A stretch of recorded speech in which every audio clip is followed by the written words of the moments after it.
ಅಥಣಿ ಸೌಕಾರ್ಗೆ ಕಾಂಗ್ರೆಸ್ ಸಂಪುಟದಲ್ಲಿ ಶಿವಯೋಗ ದೊರಕಿದೆ. ಈಗ ಲಕ್ಷ್ಮಣ್ ಸವದಿ ಋಣ ತೀರಿಸಿದ್ದಾರೆ ಸಿಎಂ ಡಿಕೆ ಶಿವಕುಮಾರ್ ಅವರು. ಅಂದು ಲಕ್ಷ್ಮಣ್ ಸವದಿಗೆ ಬಿಜೆಪಿಯಲ್ಲಿ ಸಿಗುತ್ತಿರಲಿಲ್ಲ ಸ್ಥಾನಮಾನ.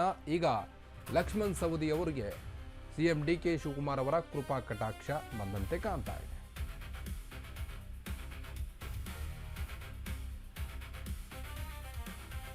ಅಂದು ಲಕ್ಷ್ಮಣ್ ಸವದಿಗೆ ಬಿಜೆಪಿಯಲ್ಲಿ ಸ್ಥಾನಮಾನ ಸಿಕ್ಕಿರಲಿಲ್ಲ. ಭರವಸೆ ನೀಡಿ ಕಾಂಗ್ರೆಸ್ ಕಡೆಗೆ ಡಿಕೆ ಶಿವಕುಮಾರ್ ಅವರು ಅವರನ್ನ ಕರೆತಂದಿದ್ರು.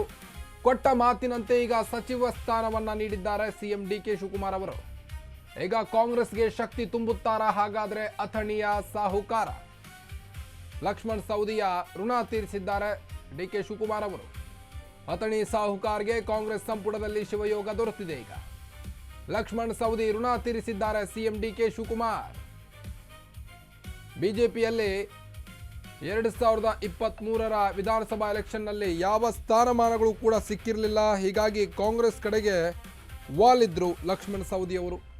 ಸಿಎಂ ಡಿಕೆ ಶಿವಕುಮಾರ್ ಅವರು ನಿಮಗೆ ಬೇಕಾದಂಥ ಸ್ಥಾನಮಾನವನ್ನು ಕೊಡ್ತೀನಿ, ನಮ್ಮ ಪಕ್ಷಕ್ಕೆ ಬನ್ನಿ ಅಂತ ಡಿಕೆ ಶಿವಕುಮಾರ್ ಅವರು ಕರೆ ತಂದಿದ್ರು ಲಕ್ಷ್ಮಣ್ ಸವದಿ ಅವರನ್ನು.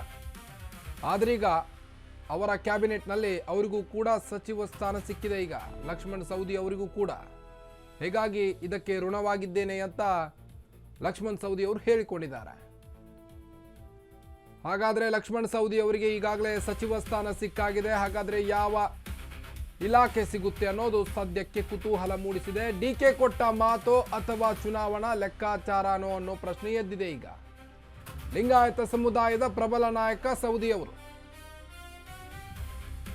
ಉತ್ತರ ಕರ್ನಾಟಕದ ಭಾಗದಲ್ಲಿ ತನ್ನದೇ ಆದಂಥ ವರ್ಚಸ್ಸನ್ನ ಹೊಂದಿದ್ದಾರೆ. ಈ ಹಿಂದೆಯೂ ಕೂಡ ಬಿಜೆಪಿಯಲ್ಲಿದ್ದಾಗ ಡಿಸಿಎಂ ಆಗಿ ಕಾರ್ಯನಿರ್ವಹಿಸಿದ್ರು. ಲಿಂಗಾಯತ ವೋಟ್ ಬ್ಯಾಂಕ್ ಆಗಿರುವಂಥ ಲಕ್ಷ್ಮಣ್ ಸವದಿ 2028ರ ಚುನಾವಣೆಯ ಲೆಕ್ಕಾಚಾರವನ್ನ ಹಾಕಿ ಸವದಿಗೆ ಮಂತ್ರಿಗಿರಿ ಪಟ್ಟ ಕೊಟ್ರ ಡಿಕೆ ಶಿವಕುಮಾರ್ ಅನ್ನೋದು ಸದ್ಯದ ಕುತೂಹಲ ಇದೆ. ಈಗ ಬೆಳಗಾವಿ ಸೇರಿ ವಿವಿಧ ಜಿಲ್ಲೆಗಳಲ್ಲೂ ಸವದಿಯ ವರ್ಚಸ್ಸಿದೆ. ಹೀಗಾಗಿ ಚುನಾವಣಾ ದೃಷ್ಟಿಕೋನದಿಂದಲೂ ಮಂತ್ರಿಗಿರಿ ನೀಡಲಾಗಿದೆ.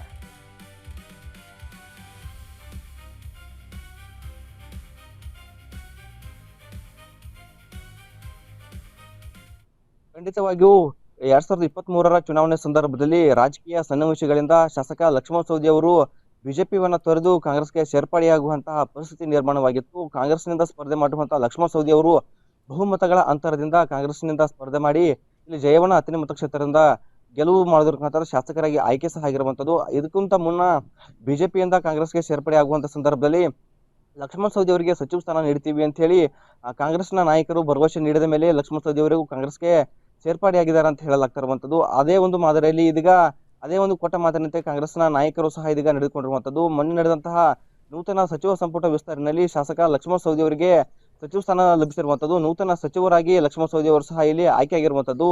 ಕೇವಲ ಕೊಟ್ಟ ಮಾತಿನಂತೆ ಅನ್ನೋದಕ್ಕಿಂತಲೂ ಕಾಂಗ್ರೆಸ್ ನಾಯಕರು ಇಲ್ಲಿ ಮುಂದಿನ ಲೆಕ್ಕಾಚಾರವನ್ನು ನೋಡಿ, ರಾಜಕೀಯ ಲೆಕ್ಕಾಚಾರವನ್ನು ನೋಡಿ ಲಕ್ಷ್ಮಣ್ ಸವದಿ ಅವರಿಗೆ ಸಚಿವ ಸ್ಥಾನ ನೀಡಿದ್ದಾರೆ ಅಂತಾನೆ ಹೇಳ್ಬೋದು. ಲಕ್ಷ್ಮಣ್ ಸವದಿ ಅವರು ಸಹ ಕಿತ್ತೂರು ಕರ್ನಾಟಕ ಭಾಗದಲ್ಲಿ ಪ್ರಭಾವಿ ನಾಯಕರಾಗಿರುವಂತದ್ದು. ಲಿಂಗಾಯತ ಸಮುದಾಯಕ್ಕೆ ಸೇರೋರಾಗಿದ್ದಾರೆ. ಅಂದ್ರೆ ಲಿಂಗಾಯತ ಪ್ರಾಬಲ್ಯ ಸಹ ಇಲ್ಲಿ ಕಿತ್ತೂರು ಕರ್ನಾಟಕ ಭಾಗದಲ್ಲಿ ಅತಿ ಹೆಚ್ಚು ಇರುವುದರಿಂದ ಮುಂಬರುವ 2028ರ ಚುನಾವಣೆ ಸಂದರ್ಭದಲ್ಲಿ ಲಕ್ಷ್ಮಣ್ ಸವದಿ ಅವರು ನಮ್ಮ ಪಕ್ಷದಲ್ಲಿ ಇಲ್ಲಿ ಇದ್ರೆ ಅವರಿಗೆ ಸಚಿವ ಸ್ಥಾನವನ್ನು ನೀಡಿದರೆ ಸಾಕಷ್ಟು ರೀತಿಯಲ್ಲಿ ಪಕ್ಷ ಸಂಘಟನೆ ಮಾಡಲಿ ಅವರು ಸಹ ಸಾಕಷ್ಟು ರೀತಿಯಲ್ಲಿ ಶ್ರಮವನ್ನು ಮಾಡ್ತಿರುವಂತದ್ದು.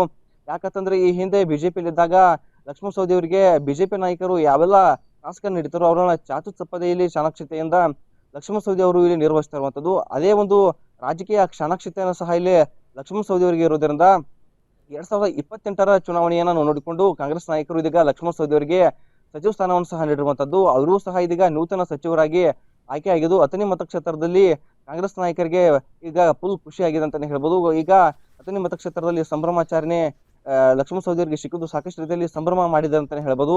ಬಹುತೇಕವಾಗಿ ಅಥಣಿ ಅಷ್ಟೇ ಇಲ್ಲ, ಅಥಣಿ ಇರ್ಬೋದು, ಕಾಗವಾಡ ಇರ್ಬೋದು, ಕುರ್ಚಿ ಇರ್ಬೋದು. ಈ ಹಿಂದೆ 2023ರ ಚುನಾವಣೆ ಸಂದರ್ಭದಲ್ಲಿ ಲಕ್ಷ್ಮಣ್ ಸವದಿ ಅವರು ಒಂದು ವೇದಿಕೆ ಮೇಲೆ ಒಂದು ಮಾತನ್ನು ಸಹ ಹೇಳಿರುವಂತದ್ದು.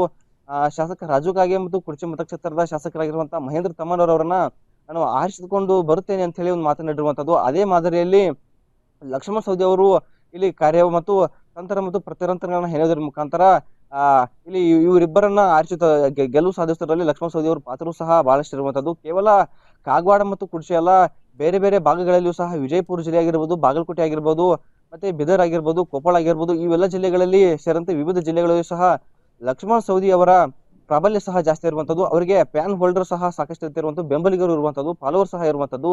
ಇವೆಲ್ಲಗಳ ಲೆಕ್ಕಾಚಾರ ಹಾಕಿಕೊಂಡಂತ ಹೈಕಮಾಂಡ್ ಮತ್ತು ರಾಜ್ಯ ಕಾಂಗ್ರೆಸ್ನ ನಾಯಕರು ಅಂತಂದ್ರೆ ಲಕ್ಷ್ಮಣ್ ಸವದಿ ಅವರಿಗೆ ಸಚಿವ ಸ್ಥಾನ ನೀಡಿದ್ದಾರೆ ಅಂತ ಹೇಳ್ಬೋದು.